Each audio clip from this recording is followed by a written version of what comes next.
Alright folks, BlackBerry Jedi aka Romeo here to make a short video on my new purchase, the LG V20.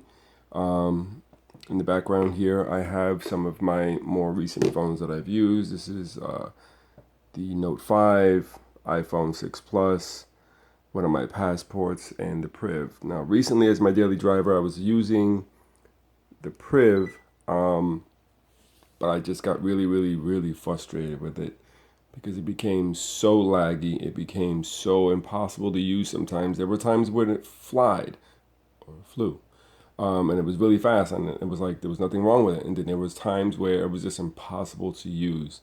I never really had any hardware problems with it. A lot of people were having issues with screen click, when you open up this, and then they would complain that when you pressed that you would hear a click, or some other physical issues. I never had any physical issues with this phone. The passports here were my favorite phones to use of all time. BlackBerry 10 operating system is just second to none. I've got something on my phone. They're very fast, very smooth. They never lag. They never give any kind of stutter or hiccups.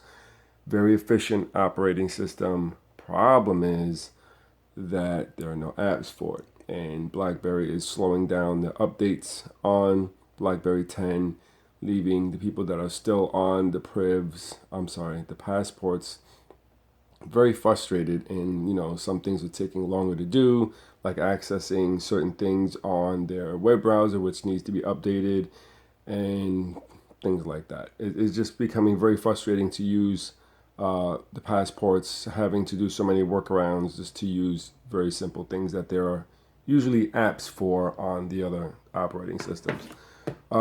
This is an iPhone 6 Plus. I refuse to upgrade it. It's pointless. If you have an iPhone 6 Plus, they all do the same thing. This is a very feature-less phone. There's really nothing great about it.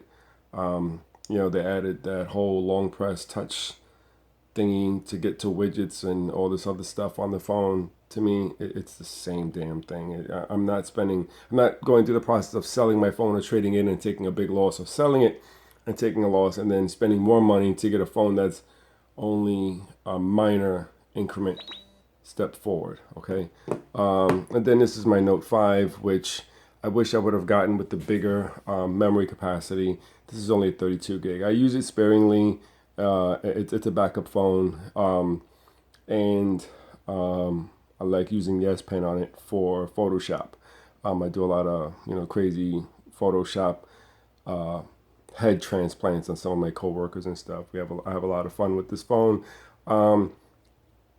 Even if I had gotten this in the bigger memory capacity, I don't think I would have used it as my daily driver. It's very thick, it's very heavy, and this is just a basic silicone case to it.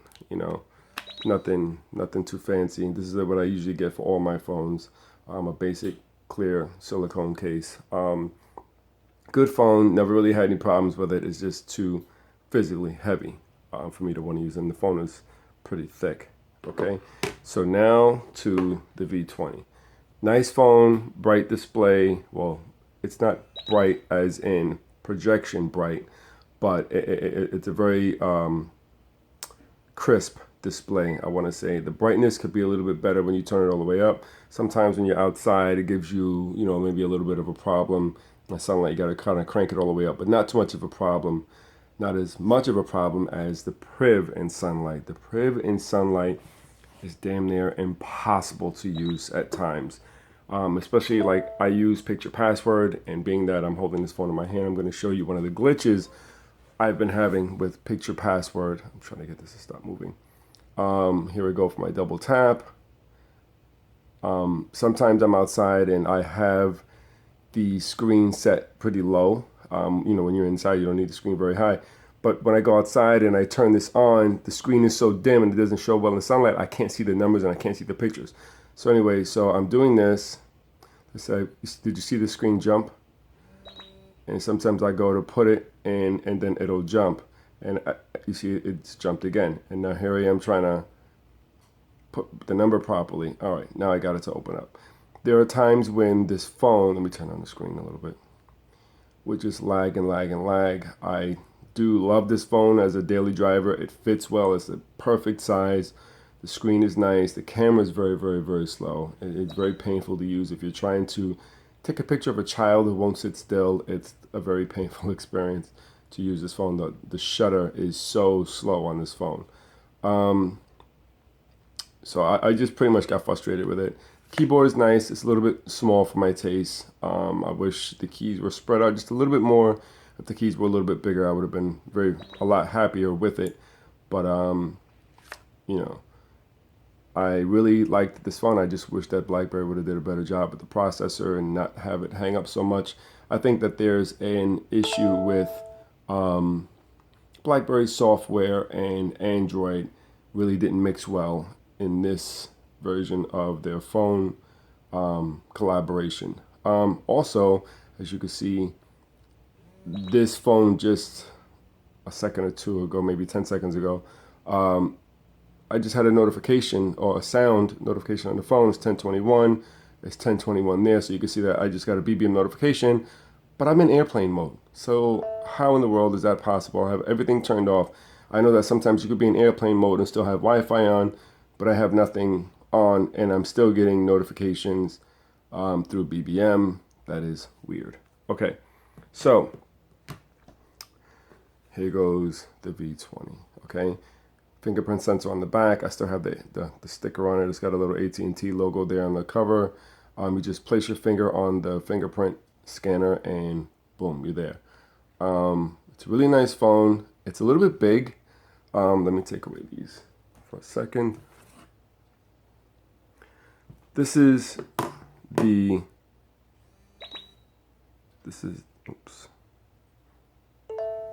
iPhone 6 Plus. So you can see the screen's a lot bigger. Okay. Let me turn up this brightness a little bit more so you can see. Oh, it's too bright. All right. Screen is a lot bigger, but the phone is almost the same size. They played with the bezels a little bit differently on the LG.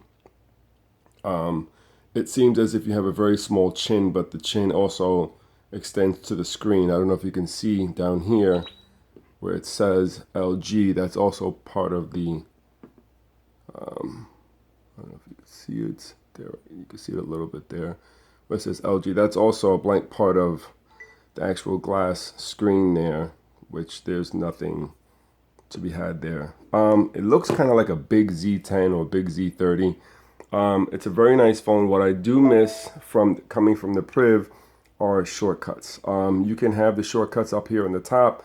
Works very well. These are my most recent apps. You have an option to, on this screen, as you can see, it's divided in three. It's my media control. These are my most recently used apps, and then these are my favorite toggle switches, and you can customize all that. And there's another one that you can add here, and that's if you want to have app shortcuts here. So instead of having them down here, you'd have them up there. I think it's a little redundant, so I didn't use it. I do miss from the Priv these shortcuts. Let's say, if I'm here and I want to go into a text and I have my text messages here, I have to hit this folder, then go into my text messages. On the Priv, one of the things that I like, let's see if I can get this to cooperate. Double tap, find my number, put it there. Okay, so if I'm here and I want to go into my text messages, I can either go here. Oh wait, I don't have that thing set up. Oh, let me pause this. Getting a phone call. All right, sorry about that. I had a phone call that I had to take. Okay, so let's start this again here. All right, so there's usually a tab sometimes that I can put up here that I don't use on this phone to access certain things like the calendar, the mail, and messages or whatever. I don't use that on here. What I do like on this Priv is that I can swipe up, and you see those three icons there. I can either go to my text, do a Google search, or BBM. I use that all the time. And of course, I can access it through the regular folder like this. So now being on a phone like the V20, where I have to, go here, or, if it's up here through my recently used apps, I can use one of the two. This is just way too far. Unless, you're using a phone with two hands and you don't mind reaching up there, that's fine. But if you're trying to do something one-handed, you're doing something with your left hand and you're just holding the phone in your right hand, I'd have to sneak the phone up, hopefully it doesn't slip out, to use it there, which is kind of silly. You're more than likely just going to go into the folder and use it from there. Or if it's in your recently used apps, you hit the square and you can flow through your recently used or open apps that are in the background there. This is customizable here. These docs, this dock down here, this is the apps you have open in the background. This is right here, you can do a screenshot and then write on it. As you see the square screenshot symbol with the pen, that is to go home. I'm not quite sure what this one is here. I haven't really used it that much yet. Oh, that's the Q Slide apps. I think those are the apps that you can have like multi-window type thing, and then this is obviously your back button. You can, there's a screen here that you can customize what you want down here and how you want it.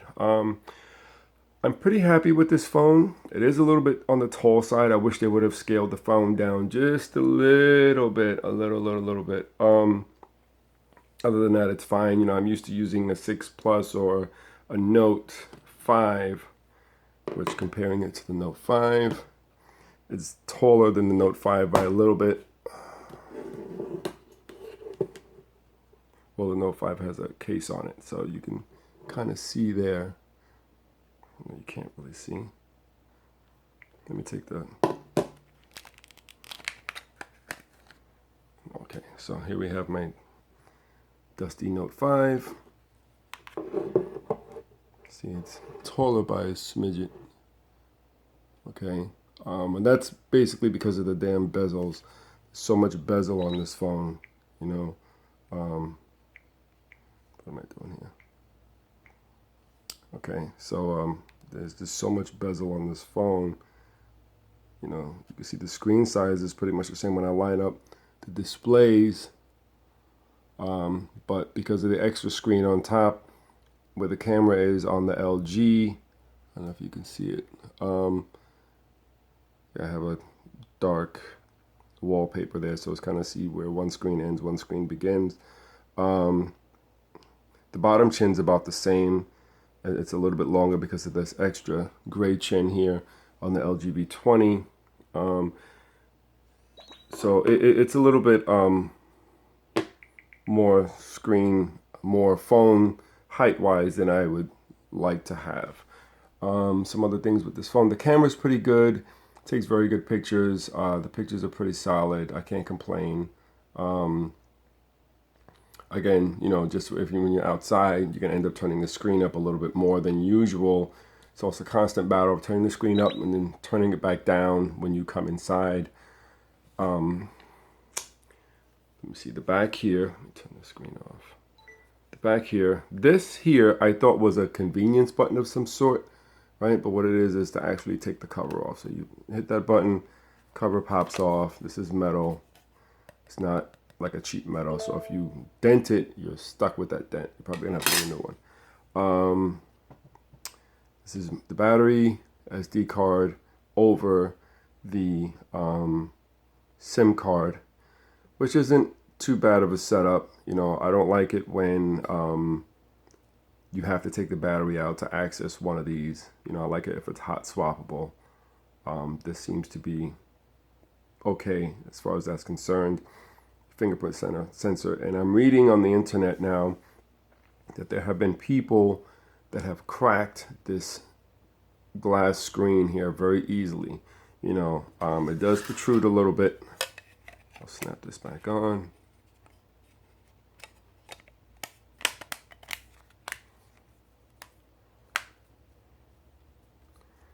It does protrude a little bit there, and there's not much protection. You would think that they would have put like a bezel or something.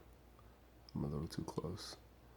You know, to protect the screen the way that most screens have a bezel, like when you put a case. I'm hoping that the case that I ordered, you know, at least comes flush so that this doesn't slam down as soon as I put it down somewhere. So if I'm doing, you know, if I'm being careless and I kind of plop this down like on, you know, on a table or something, and I take the risk of shattering that glass. You know, some people say it's a very sensitive glass. I don't know why they would have went to that. That seems to be a pretty silly design. But overall, it's a pretty decent phone. I have really no complaints over it yet, other than the actual excessive height. Everything else, you know, it's basic Android. Oh, I am using a Nova launcher. I do that to all my phones so that they all kind of have the same feel to them. I don't really like using the home launchers that come with the phones. So, you know, I don't really have much to report on how the actual launchers are, you know, what features are in the actual launcher that comes with LG's phone. I really don't care for, let's say, Samsung's or whatever. I just use Nova Launcher. That way, you know, I have my same touch responses. Let's say if I come down here, you know, it pulls down my notification. If I do two fingers, it brings up that. Like if I didn't want to have an app drawer, I could just use that. One finger up, same thing. Two fingers up, brings me to the Nova settings. And then there's some other stuff that you can do, like, you know, in a circle, or one finger in a circle, two finger in a circle, or whatever. It's, you know, Nova Launcher allows you to customize that pretty well. So I guess that's it pretty much. It's a really nice phone. I'll be ordering my DTEK 60 soon, and then I'll be doing a comparison what it's like to use a DTEK 60 versus the Priv versus the LG V20. If you have any questions, hit me up in the comments below. Thank you very much for watching.